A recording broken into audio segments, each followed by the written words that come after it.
Well, hello and welcome to SPED 420, Curriculum and Instruction for K-12 in Special Ed. This is, of course, the D2L page, and this is how I have it set up.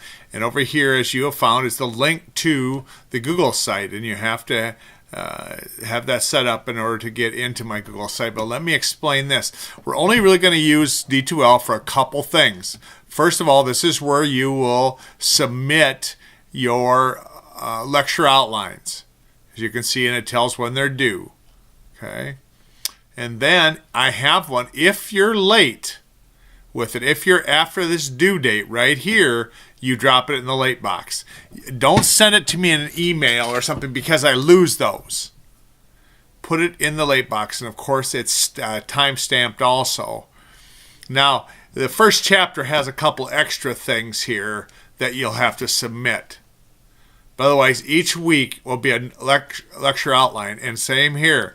There'll be a test each week over that lecture. Now, I give you a week after the first one's due, but each one is here, no lockdown browser, but you go through this and you have 20 minutes or 25 minutes to do a 25-question test. So those are the two things that we'll do in the D2L. Now, let me make a suggestion. Here, I'm going to go ahead and click this out here. And here's this. But let's bookmark these.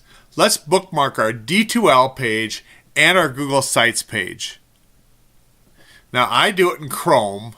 And the reason I tell you this, because I can't tell you how often I see students searching to find their D2L page back, to find the Google Site page back, those things. Put them in a bookmark. Okay, now I use Chrome, and if you don't use Chrome, you can, all the different browsers kind of work the same way. But here's what I like about Chrome. As you know, I'm all things Google, but Chrome also has a synchronous thing, and I guess the other ones do too now, but I have about 4 different computers I use, and my bookmarks as well as everything else Google sync across all those. So as you see my bookmarks up here, every bookmark I have there shows up on every computer and my phone. So that's why I use Chrome. So how do you do it? Well, you start with this. You click on the little star here, and it asks you where you want to put it, and mine is right there. So let me just say this. Let's first make a place to put it. So I would like you to see it. You put it up here, and maybe you just go like this. You click and say, I want this new folder, and it's going to be called SPED 420. And that's the name of your folder. Okay, now it dropped it in here, which is okay. Watch what I do. In Chrome, you grab it, and I can just bring it up here, and now it's up here. And now when I do this, I can tell it to put it right in there for me in SPED 420.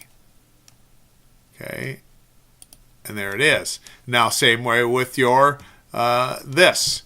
Click on this and say, I would like it in my SPED 420. Now, if you can't find it, you go to where's my other bookmarks, and you find it, or choose another folder. Here's all the folders I have, so that's why it does that. And I've got so many bookmarks, the only way I can keep track of them is to do that. But look here now, this is here. I must not got this one in here. Yeah, this one I'm going to put here in SPED 420 just to show you. And there, now look at, they're both there. So every time you want to get at the course stuff, you click here. And anything else from this course that you want to keep, maybe your Google site. But again, I see students looking for this. And you're going to be busy enough with this course, you're not going to want to spend time with that. So let's look at this. What do we got here? Well, Curriculum and Instruction Strategy for K-12. Intro video you're on. Here, how to use this online lecture. And I got a video here on how to do that. And you'll figure that out. Here's my syllabus. And here's the points of explanation I want to go through. First of all, each one has about 4 parts. Complete the lecture outline, submit in the corresponding drawbacks in D2L. And I've showed you this. And then complete an online project. Each week there'll be some kind of a project that you'll do, and then complete the questions and tests on D2L.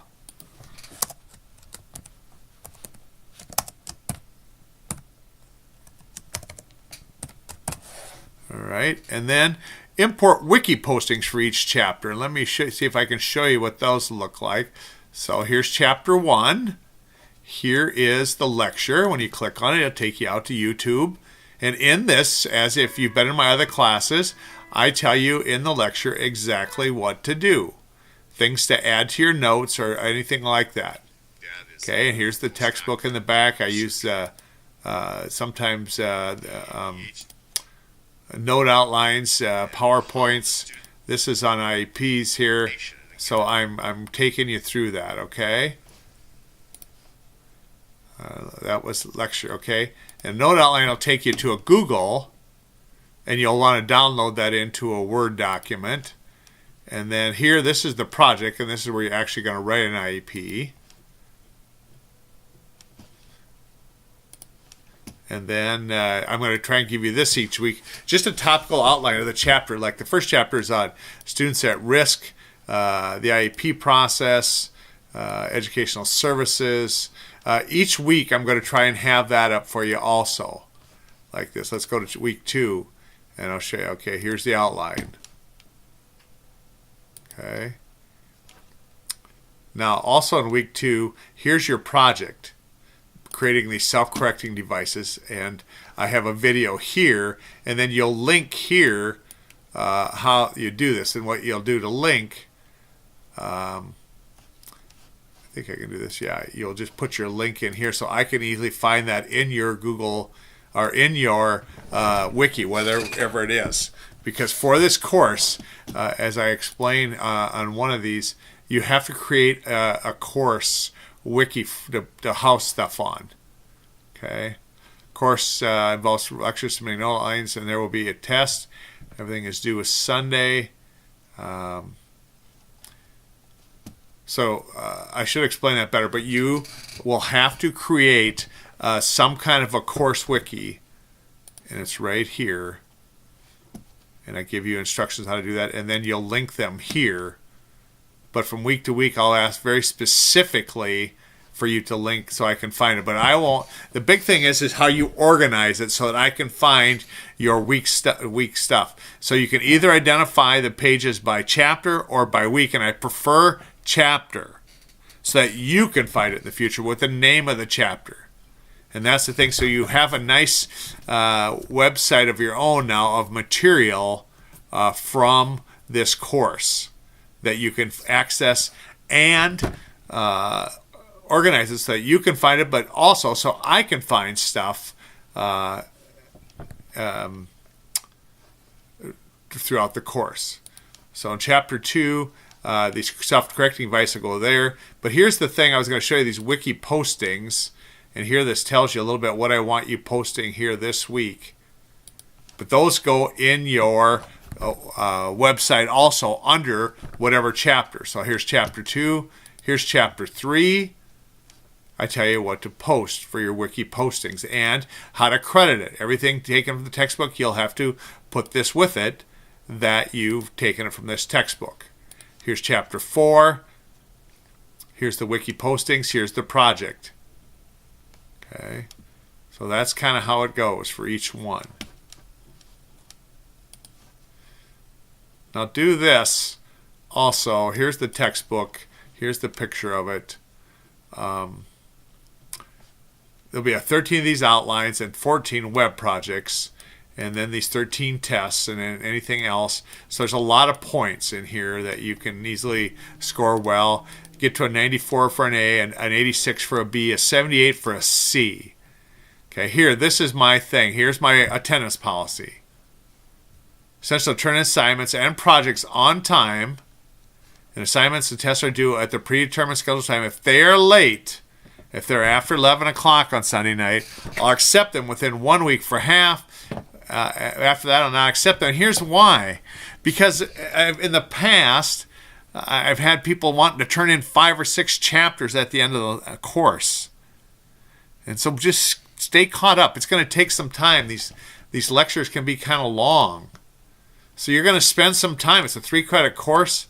This one here is 77 minutes, but it's going to take longer because you have to add stuff.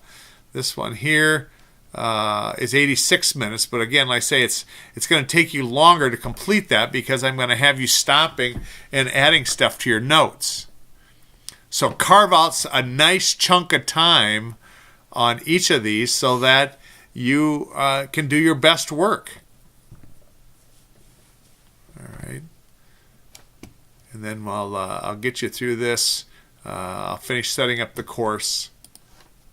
And you'll have these bookmarks. You can find them easily. And let's have a great experience in SPED 420 online.